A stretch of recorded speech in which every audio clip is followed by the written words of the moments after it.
that we are really invested in making sure it goes through in a way that is still supportive of students. If that's going to go through, we need to make sure that our students are being supported. This is where young people go and develop the tools and the skills that they need to succeed in all areas of life. And they need robust options for that, and they need well-funded options for that. So that's kind of priority number one for us in education. The second one kind of goes hand in hand, and that is public ed. As you're aware, we have been circling the bottom of the barrel for people funding for as long as I've been alive, and we continue to be at the very bottom. So earlier this year, or actually this month, I sat with a group of teachers, and they were very earnestly pleading for more resources. They do not have the tools that they need right now to support their students, and it is hard for them and it is hard for the students. And they need an increased WPU in order to do the job that they are given. So in kind of in conjunction with that, we are opposed to increasing funding for the Utah Fits All voucher program. We do not believe that public dollars should be ever used to fund private businesses, particularly when it's a lot of money. We've put $80 million into that program so far, and there's no accountability metrics built in. We don't have any way of tracking the outcomes for that, and that is a lot of money for us to not know if it is being successful in what it is trying to achieve, particularly when it could be bolstering public ed. So that's kind of the TLDR on what's happening in education for us. And with that, I will pass it to Representative Owens. Thank you. Good morning again, and we're glad you're interested in hearing what we had to say this morning. Appreciate you being here. I want to mention two issues connected with good governance. We have that as one of our values. One aspect of that is protection of the independent judiciary in our state. With the invalidation of constitutional amendments A and D on the ballot, we're concerned that there may be some interest in clipping the wings of our judiciary. We see that as an essential component of a healthy democracy, is to have a third branch of government in the judiciary that's co-equal and independent and does not get its wings clipped, and we want to be on guard against that. I would also mention the vote by mail practices that we've evolved in the state over the last 20 years. They have been a huge success, and it's important that we make that part of the narrative for the public to understand. 97% of the state voted by mail. It's increased turnout. It's really been a huge help to our rural counties, rural voters, and the audits have shown almost no problems with it. I mean, very, very minor problems. A couple of deceased ballots came in from 2 deceased voters. Those were quickly corrected. A couple of duplicate ballots. I think it's important to really highlight how successful the program has been. It has not caused a partisanship skew in the voting in any conceivable way. So it's important for us that we be data-driven in how we look at our voting practices. And I'll leave it at that. Thank you. As House Democrats, we're going to continue to fight for the rights and protections of all Utahns. We're not going to leave anyone behind because of how they identify or because of where their family of origin is. And I received a call from a former intern last night, and after the swearing in of our new president, she had a lot of fear, and a lot of families have that fear that live in Utah. And we're seeing these executive orders, or talks about some executive orders, and we just want the people of Utah to know that we're here for them, and we're going to fight and stand up for all Utahns. We're not going to discriminate against somebody because of who they are, and I think the people of Utah need to remember who are the people standing up for all of them, and that's the House Democrats and the Senate Democrats, and we're open for questions. On immigration, obviously the Republicans have a pretty full slate of proposals. I don't know, what are your guys' thoughts on them? I don't know if you want, not necessarily one by one, but in general, the tone of what the Republicans and your thoughts. Well, if you don't know, I'm also the president of the National Hispanic Caucus of State Legislators. I was elected by my peers from across the countries and commonwealths to represent their voice. And I'm very disheartened, and I've shared this with the speaker, the tone of which we've taken on immigration, because it's coming from a national level. And I'm afraid, and the governor as well, I'm afraid of the tone that we've been using, that when we talk about immigration, we just equate it to public safety. And immigration, and most people that are here in Utah, their family immigrated from somewhere. There's only a certain few people whose families didn't immigrate from somewhere, and that's our indigenous populations that live here. And so my concern with the tone of immigration that was presented before us is it doesn't take, are we concerned about public safety as a caucus? Yes. Do we want to make sure that criminals are held responsible? Yes, but we don't care what their immigration status is. If they're committing crimes, then they need to be held accountable. But how far do we go to criminalize a community because all they're doing is seeking a better opportunity for their families? And we've seen with this executive order, it's also going to target refugees. So we have many concerns at a national level, but even here at a local level, with the tone being used and just tying immigration to public safety. I'll just add to that, and I think Representative Romero covered it beautifully, but something that we need to keep in mind when we hear talking points about targeting criminals and deporting criminals, I don't think anybody, like Representative Romero said, I don't think anybody is against holding people who commit crimes accountable. But there is a tenor to the conversation that seems to insinuate that immigration and criminal behavior are the same thing, and they are not.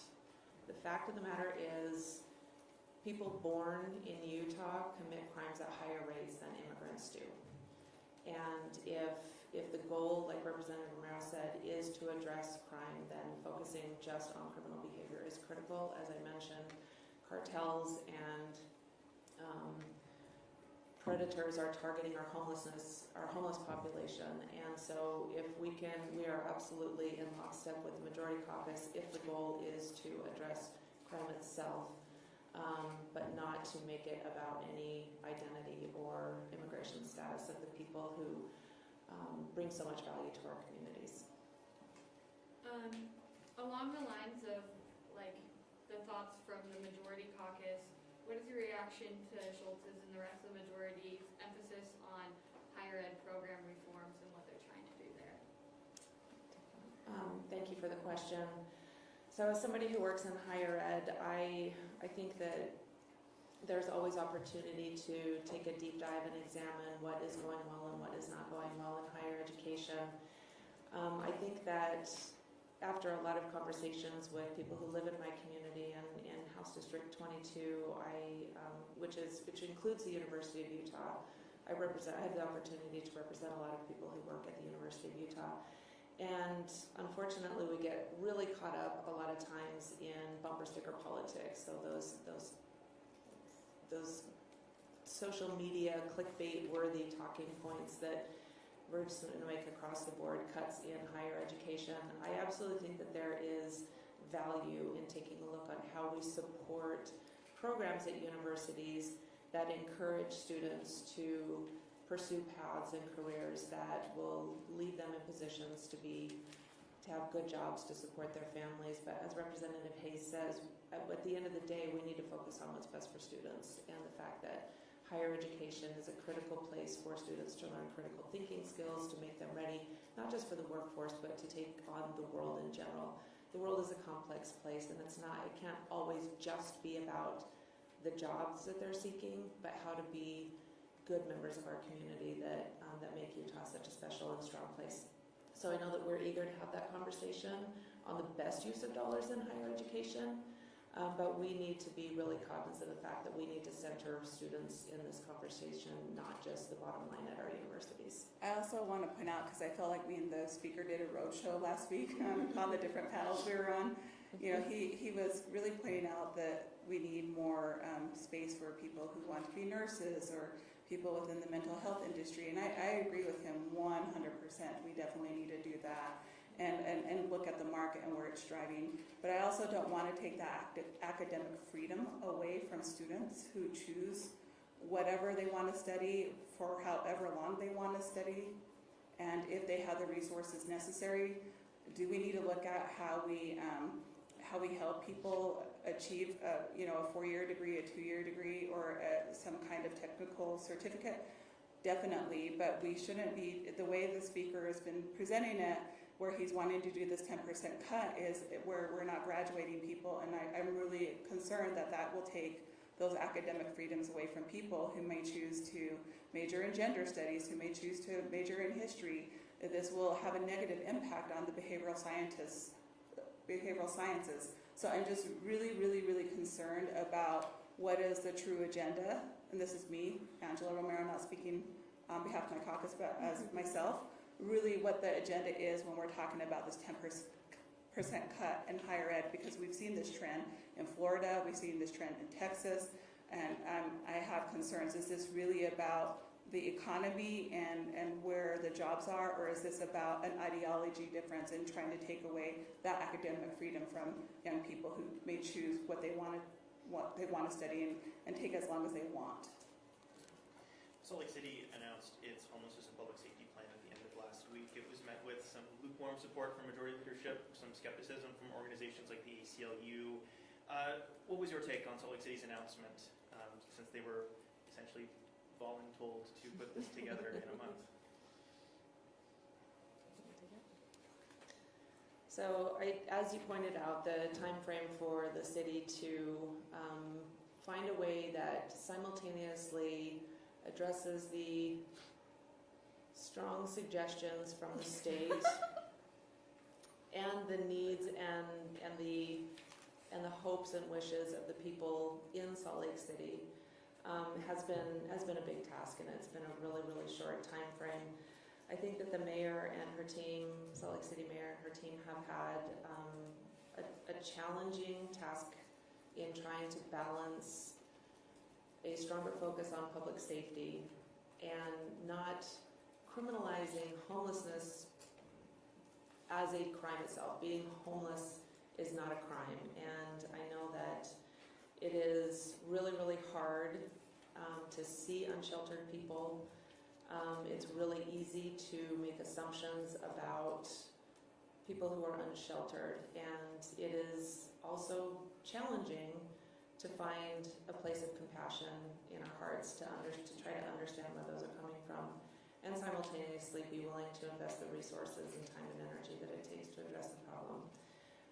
Statistically, we have at the January 2024 point in time, which has been a year now, but in that time there were 180 more homeless people than in January of 2023, and it will be interesting to see what that point in time count comes this year with the recognition that it's not a perfect science, but also to remember that our city leadership has an obligation to recognize the fact that some statistics again. Homeless individuals face murder at 19 times higher than the general population, attempted murder at 27 times higher than the general population, assault 12 times more often, and sexual assault 9 times more often than the general population. Perhaps we need to have a stronger conversation about the vulnerabilities and risks of those human beings and start our problem-solving conversation there. And I'll just add to that, this is not just a Salt Lake City concern, it should be a Utah concern. Salt Lake City is we're the capital city, we're an urban setting, so most of the resources are here, so most people are going to come to Salt Lake City. So it would be best practices for the governor and the majority to work with Salt Lake City. We were elected to represent Salt Lake City. The governor wasn't. I mean, he was in a sense, but the speaker and them weren't. It's not just about Salt Lake City. This is about Salt Lake County. This is about the district attorney. This is about the sheriff. There's a common theme there. They're all Democrats. They're all elected to represent the people, but they have a D behind their name. So I have concerns because we've seen crime in Salt Lake City go down. Are there issues that we still need to address in Salt Lake City? Yes. Are there ways in which we need to tackle people that are unsheltered and people experiencing trauma and homelessness? Yes, but does that mean we're locking up everyone? Or are we going to invest in services that truly help people? Are we going to make sure that there's resources for people so that they can just make ends meet. And so I think the question isn't really about crime. I think the question should be about what should we do more as the state of Utah to address the needs of our community, whether it's dealing with mental illness, whether it's dealing with substance or drug abuse, or whether it's dealing with people not being able to afford a place to live. It looks like this is another session where GOP lawmakers are looking to impose restrictions on the LGBTQ plus community. I'm curious what Democrats' strategy is this year to approach those, especially after an election cycle in which a PAC funded by the speaker attacked each of you for your support of trans rights. Hi, thank you for the question. I think we go into all of this with the goal of harm reduction as a caucus, and I think that can look like two things, right? So that can either be trying to stop the bills as they come up, and as we are painfully aware, that does not often work. So then the next step is seeing how we can lessen the footprint of the harm that is being caused. So that it looks like, and has looked like in the past, talking with the speaker, with the sponsors, trying to convey why there are problems with the bill or problematic language. I am actively working with somebody right now on one of their bills to try to tone it down, for lack of a better term, and really working with those stakeholders in the legislature to try and mitigate the effects. And then if that's not working, then that's when the rest of our communities need to come in. We've got great advocacy groups that do a lot of work in this area, and we've got individuals. I know that there's a demonstration plan later today. I know that there's a lot of people that care about this that are, when these things come to committee, will come up and give their comments to make sure that their stories and the reason that these are harmful are on the record. So ideally, we would stop it. We are well aware that that doesn't work. So then going down the line and trying to just reduce the impact that this is going to have on people. We're also expecting to see a bill that could potentially create an executive director of elections as opposed to the lieutenant governor overseeing that. Is that something the Democrats are in favor of, taking that out of an elected official's office to oversee elections, or is the status quo what you're looking to preserve? Thanks for the question. We would need to see a data-driven reason for a change, because we've got an excellent system. It's administered largely by people of the other party, and so we're not sure what the concern is and why the change is. I think we're open not only to data-driven solutions if there's a real problem. Too many of these bills look to us like solutions looking for problems. But if there's a way to convey increased confidence in the system to people who don't have it, that seems to be a small segment of the population, about 20% who don't have confidence in the way we're running elections. We're open to helping them gain that, but I'm not sure reconfiguring the whole way the process operates is going to help them. I think the narrative will be, well, that's problematic too. So I think building confidence in what we have, because there's every reason to think we should be confident in the system we have. I think that's an important angle to take with any of these bills that come up. If that's all the questions we have, then we can wrap it up. Unless anyone else has anything else. What, other than, like the cost and the timing with the majority's push for nuclear power, are there any other concerns with what they're pushing on the power and energy side that you guys have? Well, nuclear is definitely, that, and I haven't talked with our whole entire caucus about that. My main concern is like, Utah's growing, and how are we going to, transmission lines are huge for me when it comes to that. And how are we going to be able to sustain the energy for for how quickly we're growing? And I've served in the legislature now for 12 years, and we've made it impossible at times for people just even do net metering when it comes to solar. And we made it impossible for people to even have conversations when we're talking about battery storage.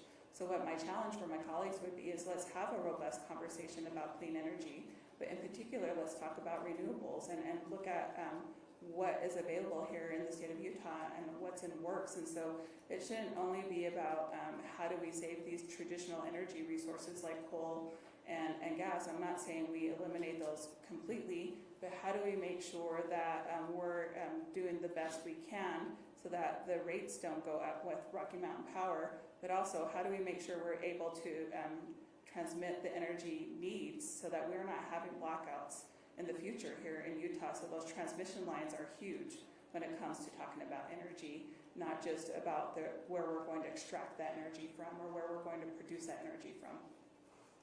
And maybe just adding one brief comment to that, there is a good deal of skepticism about the value of renewables, but if you look at Rocky Mountain Power's rate application over the last spring, it actually points out that the rate application would have been a lot higher but for the wind and solar. And so actually looking at facts on the ground again, I think is convincing that wind and solar can have more of a role than they've had. And I think we have an educational role to play there. I think because there is a major energy agenda coming down the pike, I think, this session, and I think trying to incorporate wind and solar, grid enhancements, and some other things that make that more sensible, I think will be an important part of our approach. Do you think Rocky Mountain Power should split from Pacific Corp as the Republicans are pushing? That's easily possibly a very good thing. I mean, I think it needs to play out over time, but because it's a very complicated issue, but we do want insulation from the fire risks that other states are facing and the liability, the insurance problems.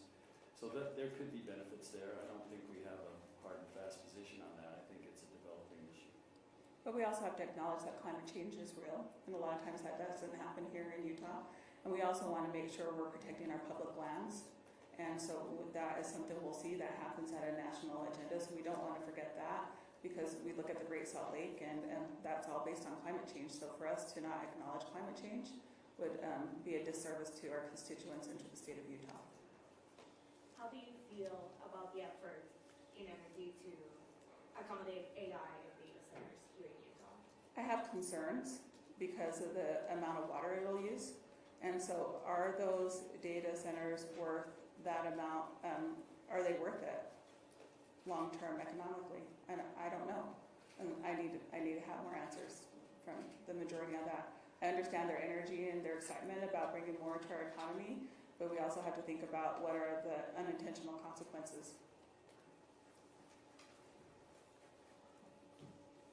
Well, thank you everyone for coming and joining us this morning. Appreciate you. Yeah, thank you. Thanks. Thank you guys. Thank you. You mentioned, so LGBTQ communities having some sort of demonstration? Today. Yes. I think at 2 o'clock? 12:15? 12:15? I thought it was 12:15. On the front side. I would double check. It's I found it on Instagram. I know I that. saw a sign for it at Sugar House Coffee yesterday. Yeah. What is the demonstration for? LGBTQ rights.